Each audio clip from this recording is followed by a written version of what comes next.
উপস্থিত হওয়ার মতো তৌফিক ইনায়েত করেছেন। এই জন্য আমরা সকলে শুকরিয়া জ্ঞাপন করে বলি আলহামদুলিল্লাহ। আমরা সব সময় প্রশংসা করব কার? আল্লাহ। কারণ আল্লাহ রাব্বুল আলামিনের যদি প্রশংসা করা হয়, নিয়ামত বাড়িয়ে দিবেন কে?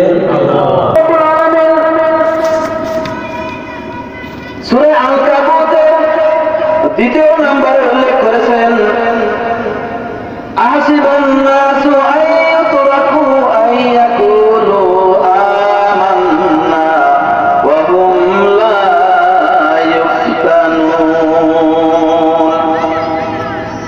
ওয়া লাকাদ ফাতান্নাল্লাযীনা মিন ক্বাবলিহিম ফালা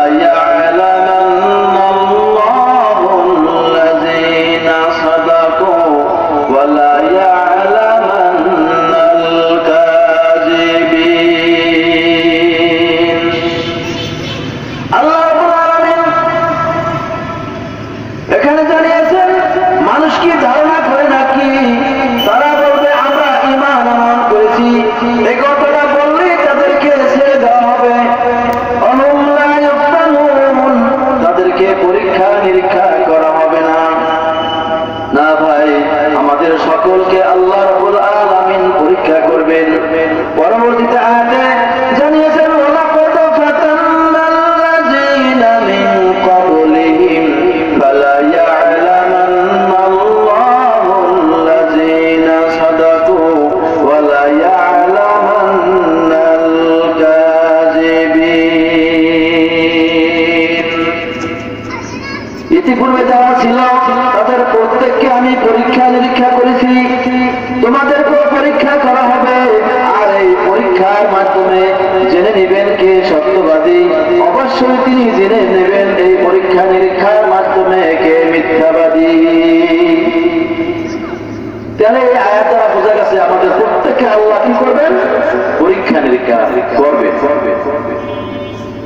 আল্লাহ রাব্বুল আলামিন সূরা বাকারার ভিতরে ওখানে ইরশাদ করেছেন কি কি জিনিস দিয়ে আল্লাহ আমাদেরকে পরীক্ষা করবেন।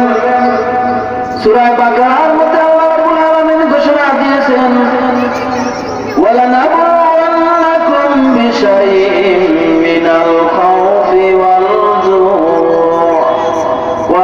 জু'i ওয়া নাকসিন মিনাল আমওয়ালি ওয়াল আনফুসি ওয়াস সামারাত ওয়া বাশশিরিস সাবিরিন। আল্লাহ রাব্বুল আলামিন এখানে তাকিয়ে দিয়ে বলেছেন অবশ্যই আমি তোমাদেরকে পরীক্ষা করব। মিনাল খাউফ ভয় ভীতি দিয়ে, ওয়াল জু' তোমাদেরকে ক্ষুধা দিয়ে পরীক্ষা নিরীক্ষা করব, ওয়া নাকসিন মিনাল আমওয়াল তোমাদেরকে ধন সম্পদ দিয়ে আমি পরীক্ষা করব, ওয়াল আনফুসি ওয়াস সামারাত এবং তোমাদের রিজিক কমে দিয়ে তোমাদেরকে পরীক্ষা করব। ইন্নাল্লাহা মা'আস সাবিরিন। তাহলে আল্লাহ রাব্বুল আলামিন আমাদেরকে বিভিন্ন ভাবে পরীক্ষা করবেন। প্রথম বলছেন মিনাল খাউফ তোমাদেরকে আমি ভয় ভীতি দিয়ে পরীক্ষা করব।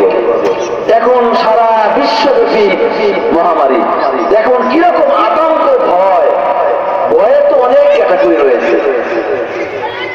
এমন ভয় ভীতি এখন আমাদের মধ্যে বিরাজমান।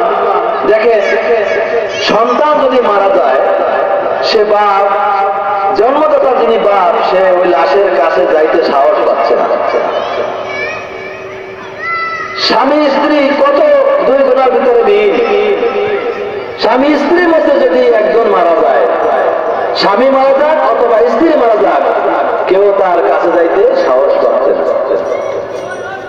একই মায়ের উদরের ভাই, এক ভাই মারা যাচ্ছে, সে ভাইয়ের লাশের কাছে যাইতে কেউ সাহস পাচ্ছে না।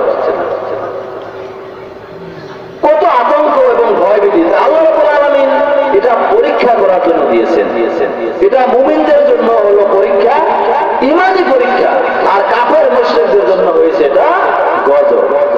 আল্লাহ রাব্বুল আলামিন এখানে তাকিদ দিয়েছেন ওয়ালানাবলুওয়ান্নাকুম অবশ্যই আমি তোমাদেরকে পরীক্ষা